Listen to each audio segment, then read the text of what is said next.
Tuesday's lesson. First paragraph. It says, debt is not the principle of heaven. But Adam and Eve sinned and broke the law. But Adam and Eve sinned, and a broken law meant death.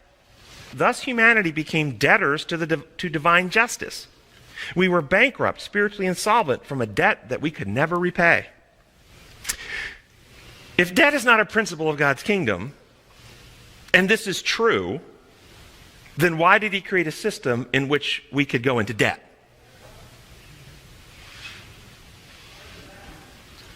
I mean, think through it. If it's not a principle of the kingdom, then in his kingdom you can't get there.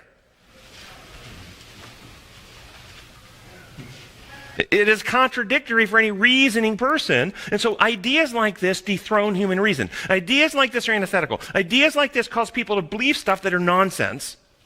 And then they go towards, well, but I guess I can never comprehend God. I'll just have to believe. And we believe all kinds of things. Are we debtors to divine justice? Second paragraph.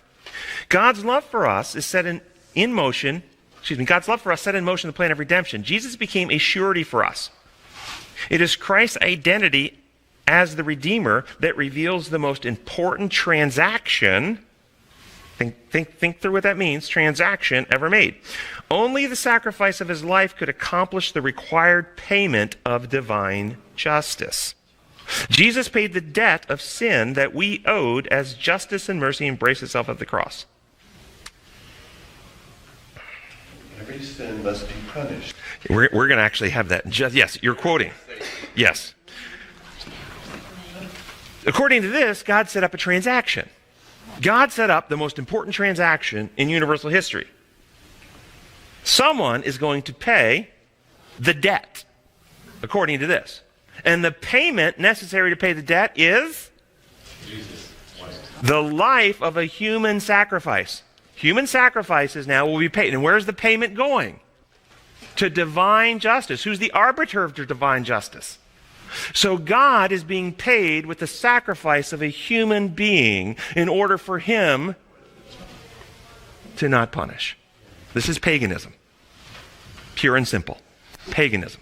It's not biblical. Yes? A light bulb just come into my head. So Christ didn't come to die for us. He come to show us how to live. Yes, he did. And in coming to show us how to live, he died out of selflessness. But he did die for us. Right. But he did die for us, and the death was necessary. We couldn't be saved without it, but it's not for payment of divine justice purposes. This is a false reason. In this setting, in this mindset, in this perspective, if the payment has not made to divine justice, what would the authors argue or state would have to then happen? If Jesus' life is not paid for divine justice, then what's the consequence for that? What does the arbiter of divine justice, what does God do then? God has to kill us. God executes the wicked. As if we could live eternally in sin because sin doesn't harm, only God harms for sin. And while you're describing this, I'm thinking that in an analogy to today's world, essentially these theologians are using the wrong accountants. I mean, they have a bad accounting firm. So you're exactly right. So in this setting, in this payment idea, what is being achieved by the payment? Appeasement. And in this theology then, what is the problem that the payment is fixing? God's mad. This is all based on the false law construct, that its law works like human laws. There's nothing wrong with man then. Come back to design law and ask a couple of questions. When Adam and Eve sinned in Eden, did God get changed? No. Did God's law get changed? No. Did the condition of humanity actually change? Then what needs to change to fix the problem? God's law, or the condition of humankind? Condition of humankind. They've got the focus in the wrong place, such that people are actually applying a so-called remedy to a situation that doesn't need remedy. God doesn't need remedy. God's law doesn't need remedy. The heart and mind of human beings need remedy, but we're not applying it there. We're applying the death of Christ to the justice system of God. And thus people claim a legal justification without any actual healing, a form of godliness but no power.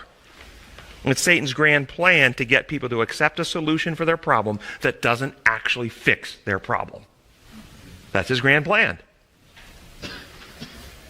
That's what the penal legal theologies do. Fourth paragraph.